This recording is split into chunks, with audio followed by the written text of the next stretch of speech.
नमस्कार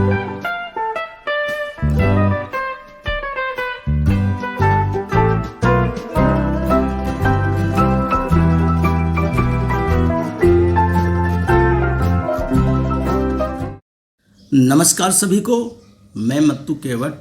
मैं आज आपको इस वीडियो के माध्यम से कक्षा तीसरी विषय भाषा में देखिए पाठ क्रमांक 3 है जादू। और चित्र को ध्यान से देखिए, यहाँ बांसुरी का चित्र दिया गया है, अर्थात जादू इस पाठ में बांसुरी के स्वर के बारे में बताया गया है।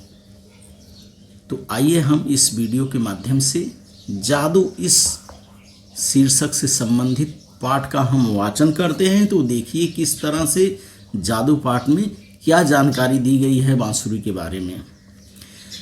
देवपुर का राजा कर्मसेन न्यायप्रिय था, परंतु उसे गीत संगीत में कोई रुचि नहीं थी। अतः राज्य में गाने बजाने की मनाही थी। उसी राज्य में सत्यजीत नाम का एक पढ़ा लिखा बांसुरी बजाने में कुशल एक युवक था। उसी राज्य में सत्यजीत नाम का पढ़ा लिखा बांसुरी बजाने में कुशल एक युवक था।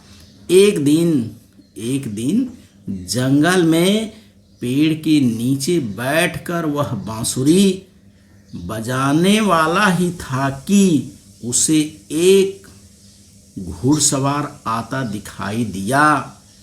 अचानक घोड़े का पांव फिसला और उस पर बैठा व्यक्ति जमीन पर गिर पड़ा और बेहोश हो गया। वे राजा कर्मसेन थे। सत्यजीत ने राजा को होश में लाने का प्रयत्न किया, किंतु उन्हें होश नहीं आया। सत्यजीत सोच में डूब गया। फिर वह अपनी बांसुरी निकालकर बजाने लगा। बांसुरी का मधुर संगीत पूरे वातावरण में गूंजने लगा।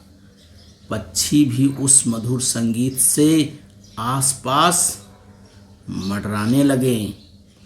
तभी उसने देखा राजा धीरे धीरे आंखें खोल रहे हैं।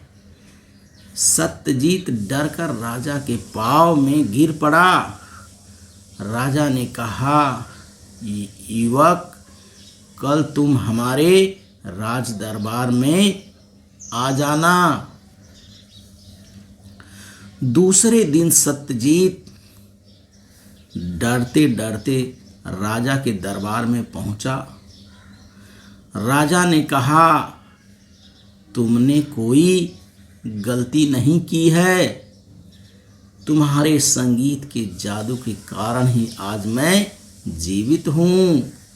फिर राजा ने मंत्री से कहा, आज से हमारे राज्य में गीत संगीत पर कोई पाबंदी नहीं होगी।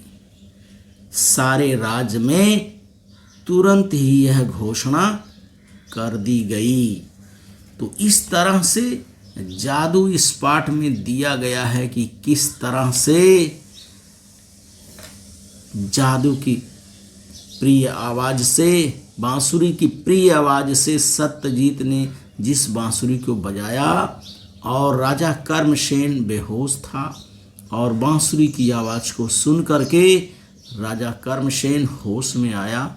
तो इस तरह से इस जादू पाठ में बांसुरी की आवाज़ को चमत्कारिक बताया गया है। अर्थात गीत संगीत चमत्कारिक होता है और मन को क्या करता है, आकर्षित करता है, हर्षित करता है। तो इस पाठ में गीत संगीत के बारे में बताया गया है। तो आप इस वीडियो के माध्यम से जादू इस पाठ का वाचन करिए, लेखन करिए, श्रवण करिए। धन्यवाद सभी को।